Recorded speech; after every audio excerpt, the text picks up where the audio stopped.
오늘 저에게 주신 하나님의 말씀은 고린도전서 11장 27절로 34절 말씀입니다. 저하고 한 절씩 나누어 읽겠습니다. 그러므로 누구든지 주의 빵이나 잔을 올바른 마음가짐 없이 먹고 마시는 사람은 주의 몸과 피를 짓밟는 죄를 저지르는 것입니다. 그러니 사람이 자기를 살핀 후에 빵을 먹고 잔을 받도록 하십시오. 주의 몸이 의미하는 것을 모르고 먹고 마시는 사람은 자기가 받은 심판을 먹고 마시는 것입니다. 이로 인해 여러분 가운데 몸이 약한 사람과 병든 사람이 많고 죽은 사람도 적지 않습니다.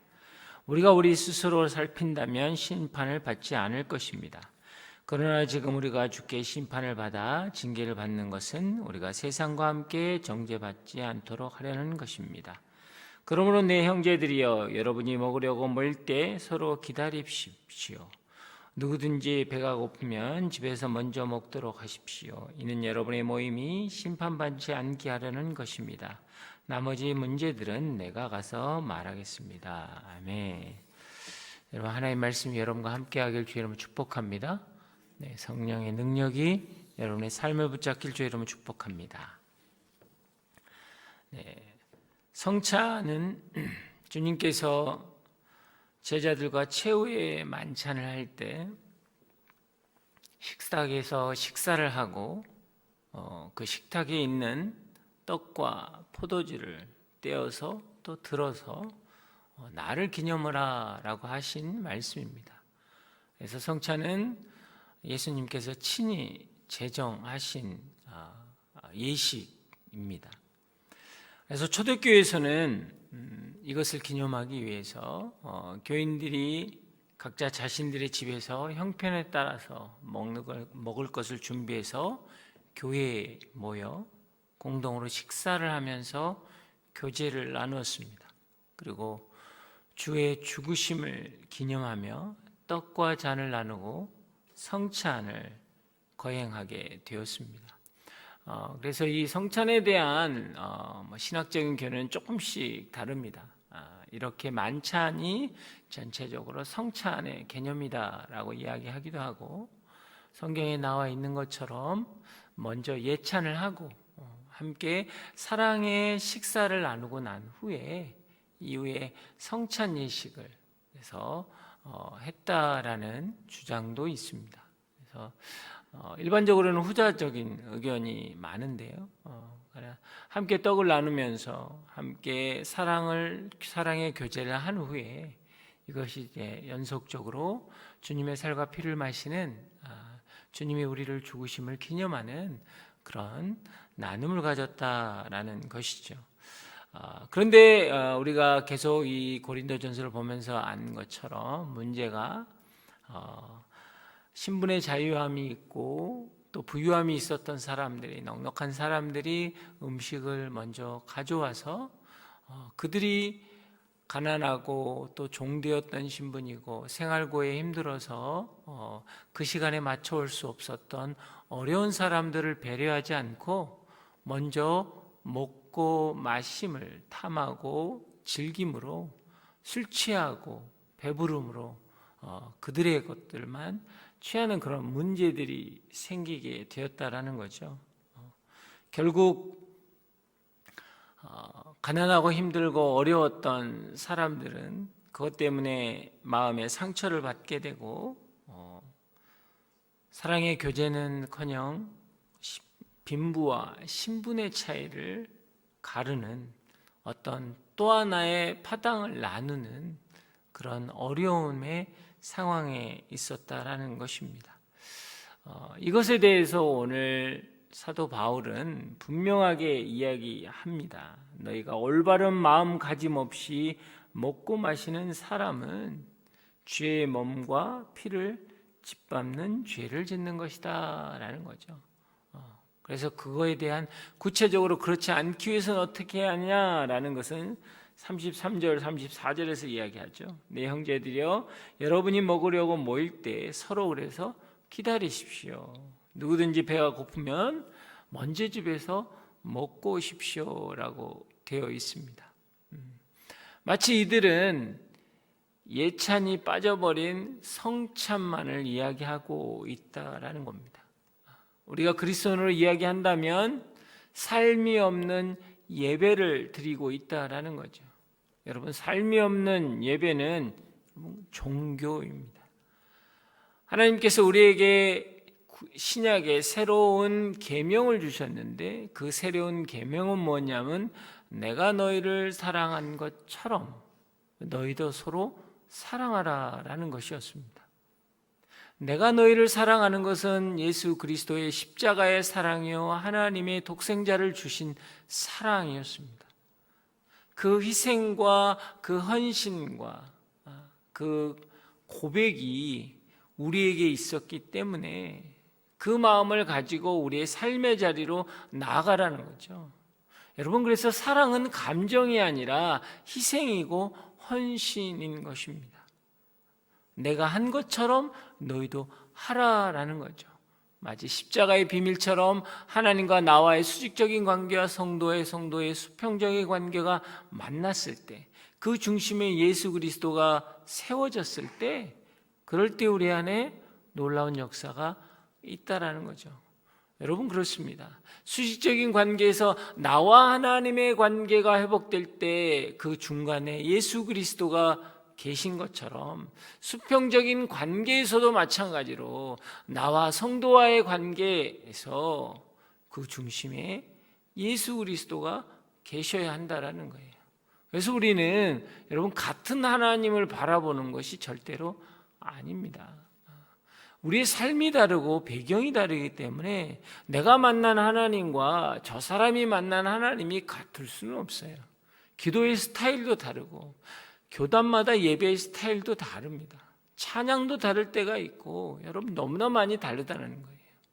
결국 뭐냐면 그 상대방 안에 있는 예수 그리스도를 볼 수 있어야 우리가 하나님의 사랑을 깨닫는 것이라는 거예요.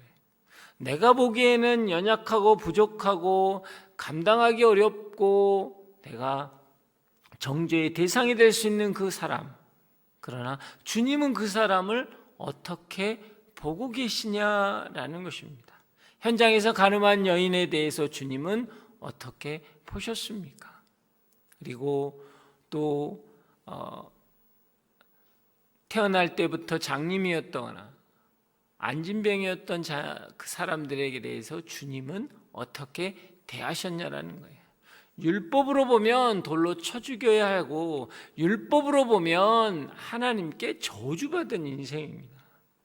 그러나 주님은 그들을 그렇게 보지 않으셨다라는 거예요. 우리가 우리의 시선으로 보기 시작하면 결국 예찬은 빠질 수밖에 없습니다. 그러나 주님의 시선으로 보게 되면 예찬이 온전히 회복되므로 하나님의 사랑을 우리가 이 땅 가운데 이루는 거예요. 우리의 삶은 여러분 하나님의 나라의 그림자입니다. 이 땅 가운데 하나님의 나라를 이룰 수 있는 것은 예수 그리스도의 그 사랑 가운데서 여러분 이룰 수 있다라는 겁니다. 우리의 삶은 자기의 욕심과 편견대로 살면서 예배의식에 참여한다라는 것은 결국 우리는 종교를 부르짖는 것이고 삶을 부르짖는 게 아니라는 겁니다. 하나님은 우리에게 원하시는 건 종교를 원하는 게 아니라 여러분 삶을 원하시는 겁니다. 삶이 곧 예배이기에 그리스도인의 삶의 전 영역에서 우리는 예배자의 삶을 살아야 하는 것입니다. 그리스도인에게 있어서 예배로부터 퇴각되는 영역이 존재하기 시작한다면 결국 그것은 여러분 성전이 무너지는 것과 같은 일이 되기 때문입니다. 성경에서는 그래서 예수님께서 예루살렘에 올라가셔서 하신 일 중에 하나가 무엇입니까? 성전 정화 운동이었습니다. 우리가 너무나 잘 아는 것은 이게 이방인의 뜰에서 일어났다라고 성경은 이야기합니다. 여러분 성전은 안뜰과 바깥뜰로 되어 있습니다. 그래서 성소와 지성소는 한 건물로 되어 있고 그 건물에 가장 가까운 것이 여러분 제사장의 뜰이고 그 다음에 이스라엘의 뜰이고 그 다음에 여인의 뜰, 그리고 바깥들에는 이방인의 뜰이라고, 거기는 이방이든 누구든지 와서 있을 수 있는 장소였다는 거예요. 사실 그 장소는 하나님께서 이방인들에게도 조차 기도할 수 있고 말씀을 들을 수 있는 은혜의 자리로 내어주신 것입니다. 그런데 거기에서 성전세를 낼 수 있는 그 화폐를 교환한 장소로 양과 염소와 비둘기를 파는 장사와 장터의 장소로 바꿔버렸기 때문에 예수님이 분명히 이야기하십니다. 너희가 하나님의 성전을, 기도하는 만군의 기도하는 자리를 도둑의 소굴로 바꿨구나 라는 거죠. 여러분, 이것에 대해서 우리가 강력하게 도전을 받아야 하는 것이 있습니다. 우리는 제사장의 뜰과 유대인의 이스라엘의 뜰과 여인의 뜰에서는 별 문제가 없습니다. 교회 생활에서 별 문제가 없습니다. 우리가 순모임에서는 별 문제가 없습니다. 그러나 이방인과 함께 섞일 수 있는, 믿지 않는 자와 함께 살아가는 세상 가운데서는 우리는 어떻게 사느냐라는 거예요. 여러분의 인생의 이방인의 뜰에서는 정말 예배자로 하나님을 찬양하고 하나님을 드높이는 그런 삶의 초소가 되느냐, 나의 먹고 사는 방법을 제시하기 위해서는 세상과 동일한 방법으로 살아낼 수밖에 없다라는, 여러분, 이방인의 뜰이 되고 있느냐라는 거예요. 만약에 우리가 세상의 자리에서 동일하게 그 일을 하고 있다면 만인이 기도해야 할 자리를 여러분 강도의 소굴로 만든다라는 거예요.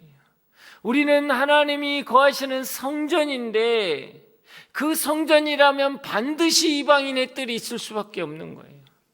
여러분이 오늘 삶의 자리에 나가서 그 이방인의 뜰에서 나는 어떤 태도를 하고 있느냐라는 거죠. 의식주를 해결하기 위해서 사고 파는 장소이기 때문에 당연히 세상적인 이윤과 세상적인 방법과 세상적인 삶의 태도를 가지고 이방인과 구별되지 않게 살아간다면 예수님은 그 예배를 받지 않겠다라고 이야기하시는 거예요. 우리의 삶의 자리는 어느 곳이든 성전이 되어야 합니다. 신앙생활도 마찬가지입니다. 우리가 코로나라는 엄청난 대재앙 앞에서 사실 비대면의 예배를 계속 드려왔습니다. 그래서요, 신앙생활이 많이 축소됐어요.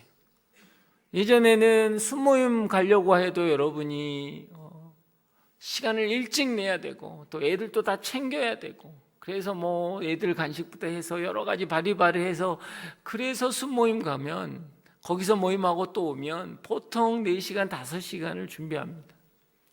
그런데 이제는 뭐 대강 입고 있다가 옷만 갈아입고 바로 그냥 한 5분 전에 켜가지고, 어떨 때는 또 화면 다른 거 하나 띄워놓고 뭐 그냥 다른 일 하면서 그냥 듣기도 하고, 신앙생활이 너무나 많이 축소됐다라는 거예요.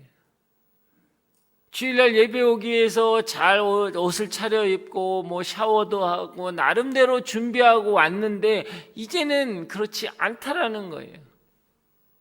5분 전에 틀고 어떨 땐 좀 늦으면, 아니 어떨 때는 화장실 왔다 갔다 하면서 정신없이 앉아서 예배 듣고 끝날 때가 많다는 거예요.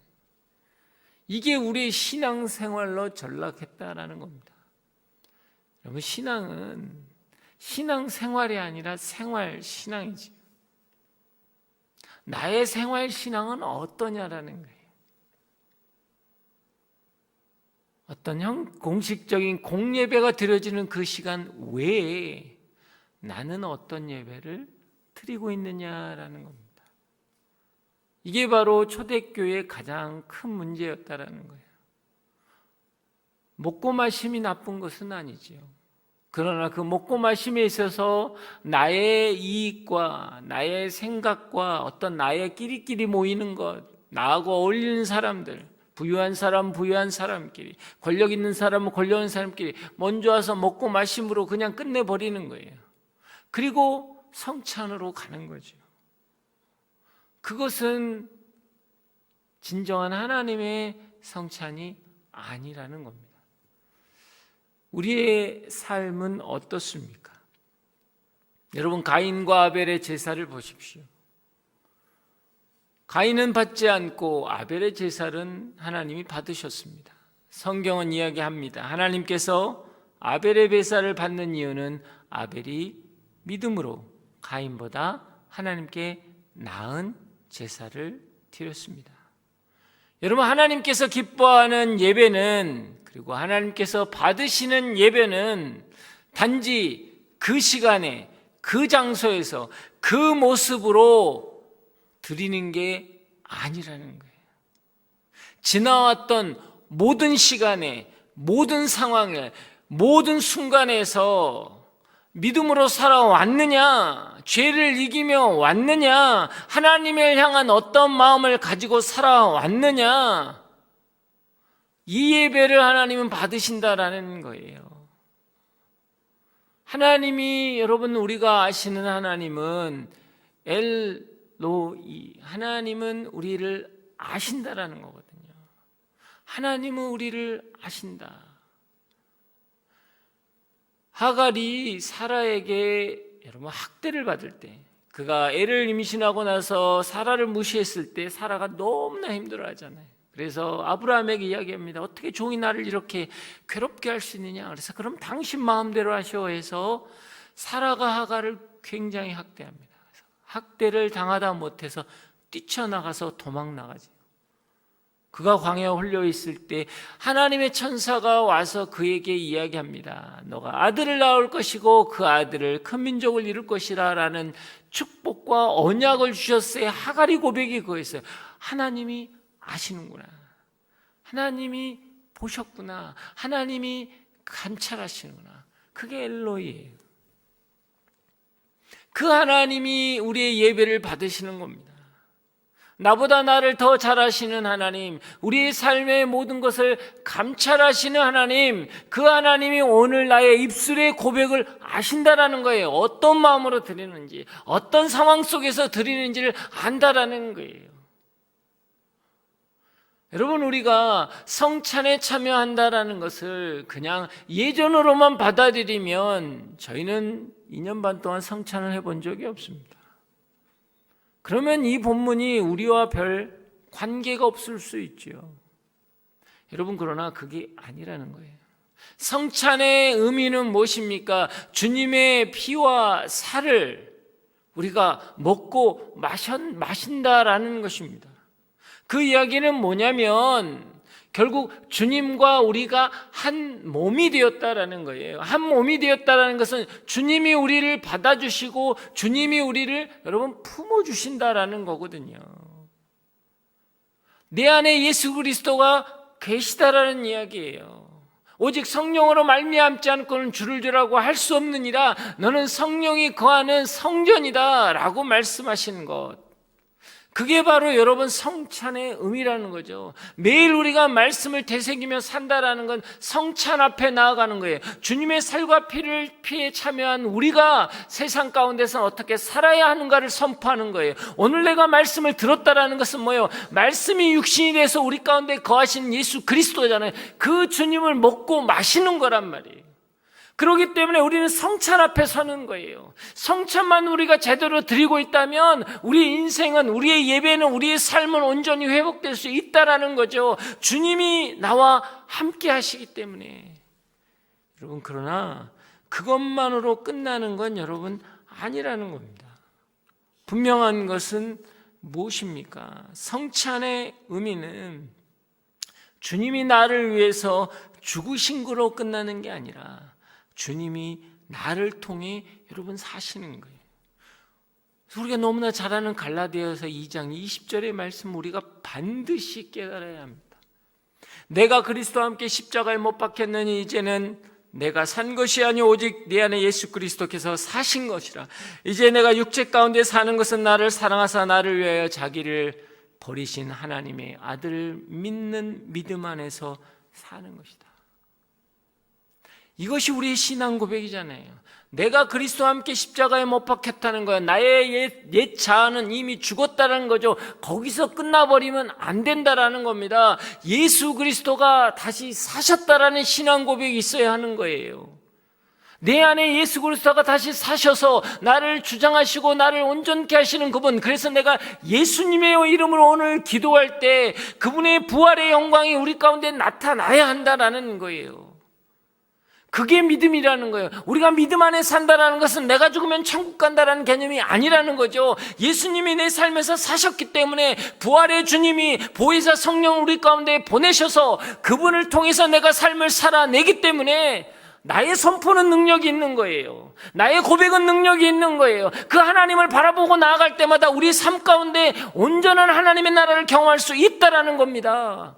나의 가정이 만약에 지금 이방인의 뜰이라면 나의 삶의 자리가 나의 자녀와의 관계 속에 있는 것이 세상의 가치관과 세상의 생각과 세상의 어떤 뜻으로 내가 물들어 있다고 해서 염려와 금신과 걱정이 있다면 여러분 그 뜰이 회복되어져야 하는 거예요. 왜? 주님이 살아서 그곳에서 역사하시기 때문에. 왜 사도 바울을 통해서 이방인을 통해 사도로 세웠겠습니까? 복음의 능력이 이방인의 뜰까지도 나아가서 하나님의 나라를 이룬다라고 하시기 때문이에요. 만약에 오늘 내가 예수 그리스도가 내 안에 살아계시다면 이제 나와 한 몸이 되었고 그분이 살아 숨쉰다면 내 삶의 이방인의 뜰도 회복되어야 합니다. 이게 진정한 성찬의 의미라는 거예요. 오늘 여러분이 말씀 가운데 거하신다라는 것은 주님의 성찬 가운데 참여하는 것입니다. 예수 그리스도의 살과 피를 먹고 마셨기 때문에.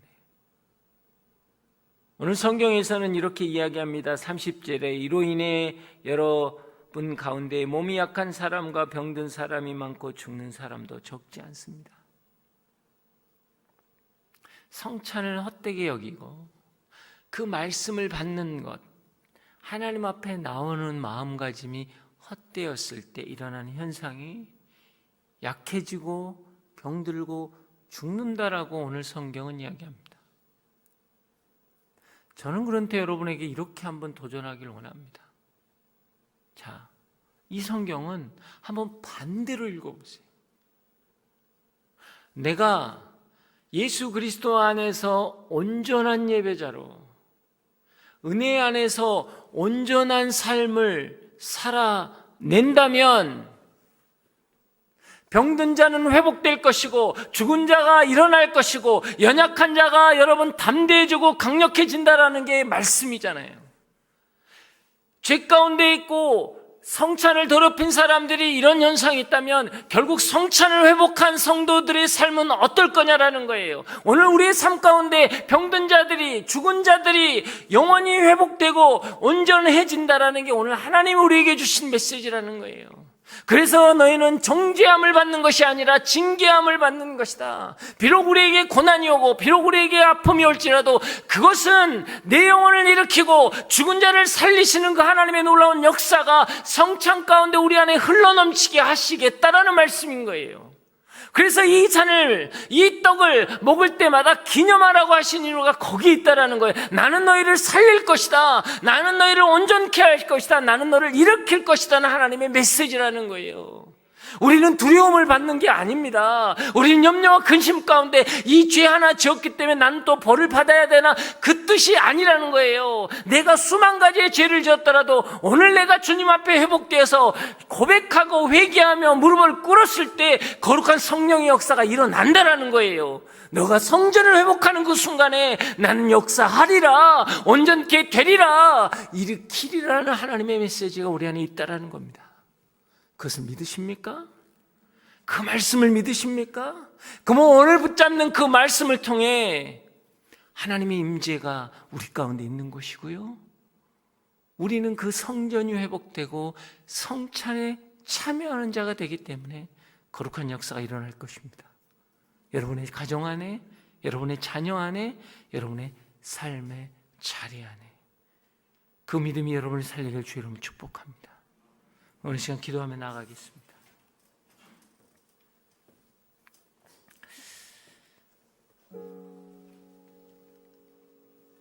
사랑의 하나님 아버지, 그렇습니다.